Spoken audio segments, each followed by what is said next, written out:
तो Manchester United पर mason mount staying कर रहा है despite being all rumours. Mason mount चाहता है मैनचेस्टर यूनाइटेड प्रेफर करना। ऑब्वियसली एक बड़ा क्लब है, फेस है, ब्रांड वैल्यू है मैनचेस्टर यूनाइटेड का, तो मेसन माउंट वही चाहता है। तो good news for Manchester United. तो भाई कीपा आर्सेनल पर साइन की है। आर्सेनल एक बैकअप गोलकीपर की तरीके से कीपा को खिलाएंगे, डेविड रॉय की रिप्लेसमेंट ऐसे बैकअप गोलकीपर। तो आर्सेनल इस सीजन बहुत डेप्थ लाने की कोशिश कर रहा है, जैसे कि विक्टर कोएकरस और बेंजामिन सेस्को को लेकर थोड़ा बातें चल रही थी। उसके बाद रोड्रिगो पे इंटरेस्ट भी है। रियल मैड्रिड ने एक 90 मिलियन का एक आस्किंग प्राइस रखा है। अगर रोड्रिगो 90 से 100 मिलियन तक अगर ये डील हो जाए रॉड्रिगो का, तो अर्सेनल बहुत इंटरेस्ट है। अगर हो जाए तो साबी अलोंसो अपने प्रेफरेबल प्लेयर को खरीद पाएंगे, खास करके मिडफील्ड। तो ये दोनों का ही विन सिचुएशन होगा अगर रियल मैड्रिड और रॉड्रिगो नेगोशिएशन करे तो पिछले कुछ दिनों से नेइमार का लेकर बहुत बातचीत हो रही थी मीडिया पर। तो उसका फादर ने बोला था कि नेइमार ने यूरोप में भी ज्वाइन कर सकती है, और फिर से एक बार बोला इंटर मायामी में भी ज्वाइन कर सकती है। तो आज कंफर्म हो गया कि नेइमार अपने बॉयहुड क्लब सैंटोस पर ज्वाइन करने वाला है। परमानेंट डील हो गया दिसंबर तक। तो Neymar to Santos, that's all.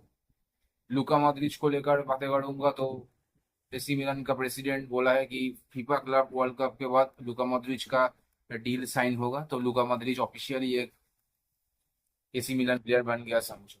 Mic मैग्नियन को लेकर बात करें तो एसी मिलान प्रेसिडेंट ने बोला है कि थोड़ा चेल्सी से लिंक हुआ था, लेकिन कोई कांटेक्ट नहीं हुई है। तो माइक मैग्नियन इस सीजन एसी मिलान स्टे करेगा। रिगार्डिंग ऑल्सो राफाएल लियो बायर्न से लिंक हुआ था, लेकिन एसी मिलान चाहता है कि राफाएल लियो रुक जाए, क्योंकि वो की प्लेयर से नेक्स्ट सीजन प्रोजेक्ट का। तो राफाएल लियो एंड माइक मैग्नियन दोनों ही एसी मिलान स्टे करने वाला है।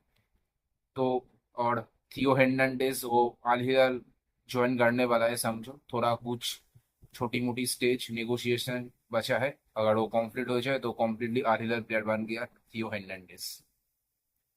मास्टरटोनो की बात की जाए, मास्टरटोनो जाबी अलोंसो को लेकर बहुत पॉजिटिव बात की है। उसने बोला है कि उसने बोला है कि अगर कोई कोच आपको दिल से चाहता है तो थोड़ा एक कॉन्फिडेंस भी आता है। तो जाबी अलोंसो को लेकर बहुत ही पॉजिटिव बात की है मास्टरटोनो ने, ये सुनकर बहुत अच्छा लगा as a Real Madrid fan also. उसके बाद एथलेटिको मैड्रिड जॉनी कराडोसो को रियल बेटिस से खरीद कर लाया है 30 मिलियन पैकेज में। तो ये बहुत ही तगड़ा डील है, खास करके रियल बेटिस को 30 मिलियन पर सेल कर पाया है। नोआ लैंग को लेकर पीएसवी और नेपोली के बीच एक कॉन्टैक्ट हुई है। तो नेपोली इस सीजन थोड़ा टेक्निकल प्लेयर्स खरीदने की कोशिश कर रहा है, जैसा डेब्रुइनो हो गया। उसके बाद नोआ लैंग का बातें हो रही है, डार्विन नूनेस का भी बातें हो रही है। तो नेपोली थोड़ा इस सीजन थोड़ा अलग करने की कोशिश कर रहा है, considering the fact that they are in the Champions League also Serie A champion. So that's That's the main reason they are making moves on technical players, not just random players. उसके बाद मेलोडका ने बार्सिलोना से contact की है Pablo टोरे को खरीदने की। एक बाईबैक क्लॉज भी होगा बार्सिलोना से। सब कुछ ठीक, क्लब के दोनों क्लब के बीच सब कुछ ठीक होगा है। सिर्फ पाब्लो टोरे का ग्रीन लाइट चाहिए, ग्रीन सिग्नल चाहिए। अगर वो मिल जाए तो ऑब्वियसली पाब्लो टोरे मेलोडका को ज्वाइन कर सकती है, ये हमें दिख सकती है।